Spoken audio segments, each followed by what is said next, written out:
On en parle avec Albéric Dumont, vice-président de la Manif pour tous. Est-ce que vous regrettez l'absence des ténors de droite, des candidats à la primaire qui étaient tous absents, sauf Jean-Frédéric Poisson, on l'a vu tout à l'heure dans le reportage? Aujourd'hui, la Manif pour tous fait une entrée fracassante. C'est un pari réussi pour la Manif pour tous. Cette entrée en campagne pour 2017.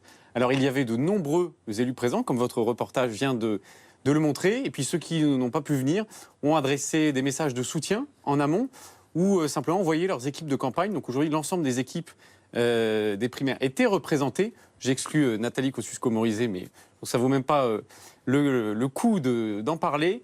Voilà, toutes les équipes de campagne étaient représentées, étaient là. Il y avait des élus de tous bords. Toute l'opposition était rassemblée. C'est aussi là-dessus que la Manif pour tous a réussi. Et quel est votre candidat pour la présidentielle, celui pour lequel vous allez appeler à voter? Parce que forcément, la question va se poser. La Manif pour tous, elle ne prend pas position pour un parti. Ce n'est pas le mouvement d'un parti ou d'un candidat. La famille n'est ni de gauche ni de droite. La famille n'est pas de tel ou tel parti. Il y a Sens commun qui est proche de François Fillon, qui soutient François Fillon. Voilà, il y a des courants internes au Front National, aux Républicains, qui soutiennent effectivement tel ou tel candidat. La Manif pour tous, elle est transpartisane.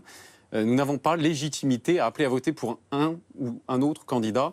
Nous soutenons tous les candidats qui défendent nos convictions. Donc vous êtes en contact avec tous les candidats, à droite, à l'extrême droite également?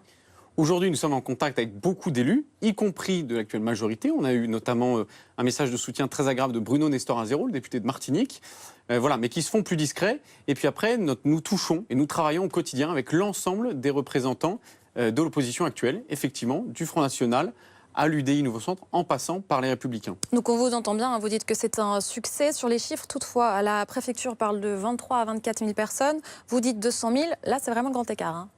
Écoutez, je crois que le ministère de l'Intérieur nous a habitués à ces polémiques. C'était le cas également en 2013, je vous rappelle. Nous avions annoncé 1 million de manifestants, la préfecture 3 ou 4 fois moins. François Hollande l'a lui-même reconnu cet été, nous étions bien 1 million de personnes. C'était 70 000 et vous disiez... Voilà. Et François Hollande l'a reconnu cet été, nous étions bien 1 million de personnes dans la rue en 2013. Alors rendez-vous dans 3 ans où François Hollande nous expliquera que nous étions bien 200 000 aujourd'hui, place du Trocadéro. Arrêtons-nous maintenant sur vos combats aujourd'hui. Maintenant que la loi Taubira est passée, vous vous concentrez surtout sur la GPA et la PMA sans père, sauf que le gouvernement s'est déjà opposé au recours aux mères porteuses et n'a pas autorisé la procréation médicalement assistée, on peut dire l'aide à la fécondation pour les couples de lesbiennes. Est-ce qu'il y a vraiment des raisons de se battre ? Nous avons lutté contre un texte qui est le mariage et l'adoption pour tous. Il n'y a pas aujourd'hui d'enfants à adopter en France. 20 000 couples sont encore en attente d'un enfant à adopter. Donc quand il n'y a pas d'enfant, qu'est-ce qu'on fait? On en fabrique. Donc la PMA sans père, la gestation pour autrui. Alors le gouvernement nous dit la gestation pour autrui est interdite. Il s'agit d'un acte intolérable, avait dit Manuel Valls. Mais aujourd'hui, pourquoi, dans ce cas-là, régularise-t-on la situation d'enfants nés de mères porteuses à l'étranger? La GPA, c'est un business, c'est un esclavage moderne et il convient de lutter contre l'esclavage sous toutes ses formes. Et il est hors de question de dire, voilà, on peut aller voler une voiture à l'étranger et on viendra la faire immatriculer en France. Mais le vol de voiture reste interdit sur le territoire. En ce qui concerne la GPA, elle ne concerne pas uniquement les homosexuels, elle concerne tout le monde. Pour les couples hétéros, quand il y en a un de stérile, ils n'ont pas droit à avoir leur famille. La gestation pour autrui, c'est la location de l'utérus d'une femme, généralement dans le quart monde, qui est sous-payée et qui va vendre un enfant pour pouvoir subvenir à ses besoins. Et qui, aujourd'hui, récupère cet argent sont les intermédiaires. Un enfant coûte aujourd'hui de 10 000 à plusieurs centaines de milliers d'euros ou de dollars, et sont les intermédiaires qui s'engraissent là-dessus. Aujourd'hui, c'est une nouvelle forme d'esclavage, et on s'étonne d'ailleurs que l'actuelle majorité ne soit pas plus mobilisée sur ce sujet. Ça se passe à 2 heures d'avion de Paris. Et la suite du mouvement, pour continuer à peser, ce sera à quelle forme? La suite du mouvement, nous restons fidèles à notre devise. On a dit qu'on ne lâchait rien. Aujourd'hui, nous faisons cette entrée. Nous invitons dans la campagne présidentielle et nous comptons bien y rester pour que la famille devienne l'enjeu, un des enjeux majeurs de cette campagne. Et comment elles se passent, ces manifestations, celle d'aujourd'hui? Est-ce que vous avez senti qu'il y avait eu peut-être une animosité contre vous?